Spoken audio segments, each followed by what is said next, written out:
All right, today we're going to be learning about Hammurabi and the Babylonian Empire. Now, the Akkadian Empire lasted for approximately 200 years, but after they fell after a series of military defeats to the Babylonians, Babylonia becomes the next powerful group in the region and will dominate the city-states of Mesopotamia. The only ruler that you're going to need to know about is Hammurabi, who is famous for creating Hammurabi's Code, which is one of the earliest law codes. What was special about Hammurabi's code was the fact that it was the same throughout his entire empire. Historians and archaeologists have actually found codes of laws that are older, even though people always say the first law code was Hammurabi's. What makes Hammurabi special, like I said, is each and every city in his empire had the same laws. And not only that, those laws were posted in the center of the city so that everyone could be aware of what the law is. You couldn't go and break the law and say, I didn't know. You couldn't go from one city to another, break the law and say, I didn't know. The laws were the same no matter where you went in the empire, and that is a very big deal. Now, the other important thing about Babylon, or Babylonia, depending on what you prefer, is they became very, very wealthy from trade. And the way this happened was the Babylonians built lots of roads to make it so people would use them. Because think about it. Are you going to go travel without a road? Are you going to have all of your stuff in your arms carrying it and then just go? Or are you going to pick the road? Now, the Babylonians were smart. They made those roads go through their capital city of Babylon so that all of the merchants did. Therefore, they could tax the traders as they go through, saying, hey, you owe me a penny every time you go through, which doesn't sound like a lot, but if thousands upon thousands are going through, those pennies are going to add up. Also, that meant the capital of Babylon had access to all of the world's goods that were going through. If you wanted to buy something, you went to Babylon. We see two pictures of Hammurabi. Clearly, the one over here, that statue's seen better days, and this is a very famous statue, or stele, which we learned about yesterday, where we see Hammurabi going and giving the code.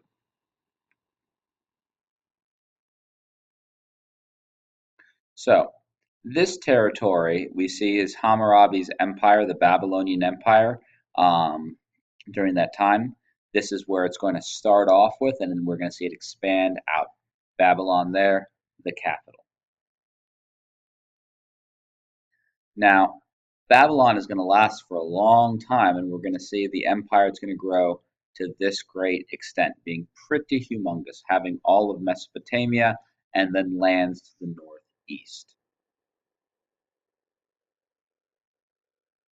So, like I said, Hammurabi's Code is going to be the focus for today.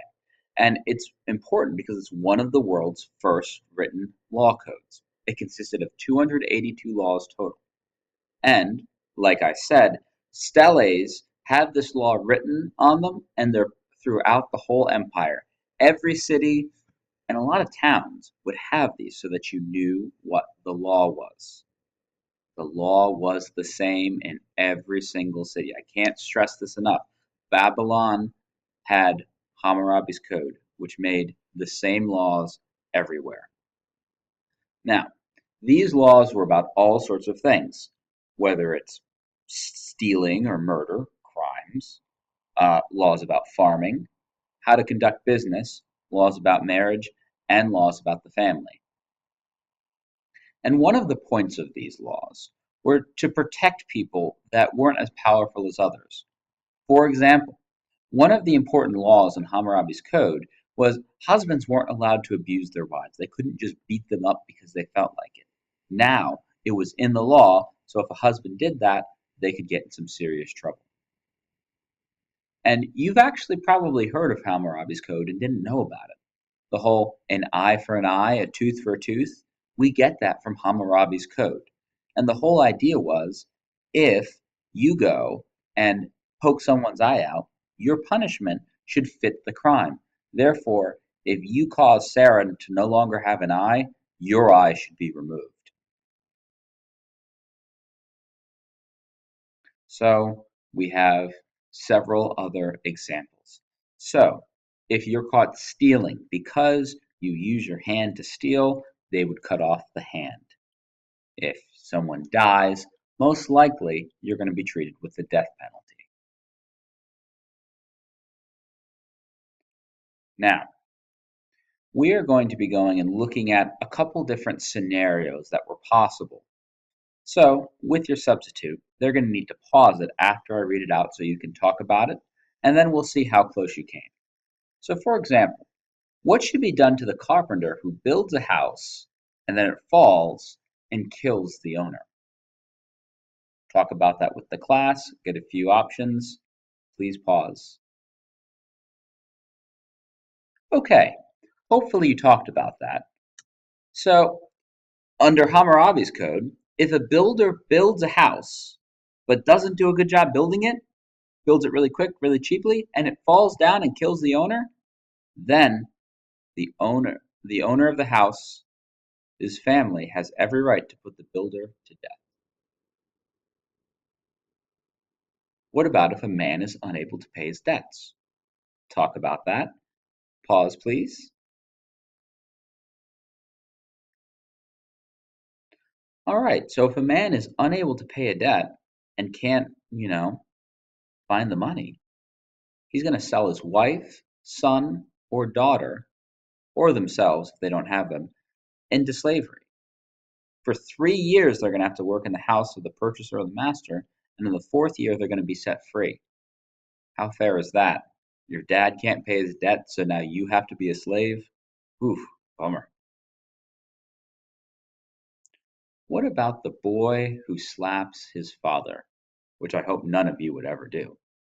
Talk about it for a second. Pause it here, and we'll find out. Both hands shall be cut off. Wow, now that is a strict punishment. So now, here's a question. How do you think you should know who is telling the truth when one man brings an accusation against the other? Get a couple ideas? Let's talk about it in a moment. Now, this gets a little complicated because you have to remember that the people of Mesopotamia were very religious. Remember, they were polytheistic, meaning they had many gods. I hope you said it. Now, so what they believed was the gods would intervene.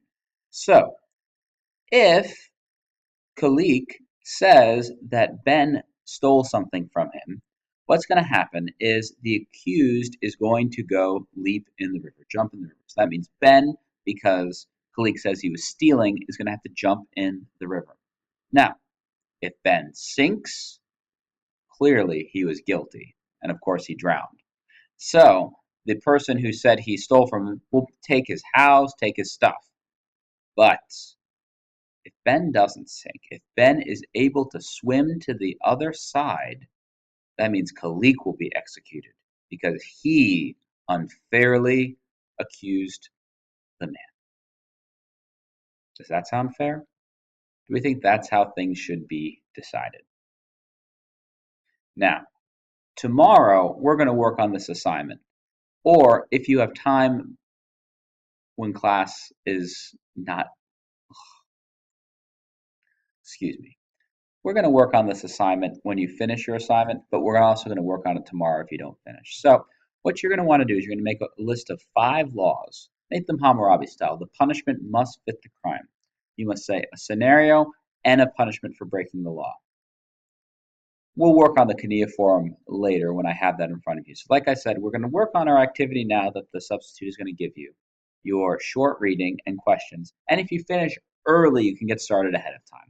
I apologize for the confusion. Have a great day. I'll see you later.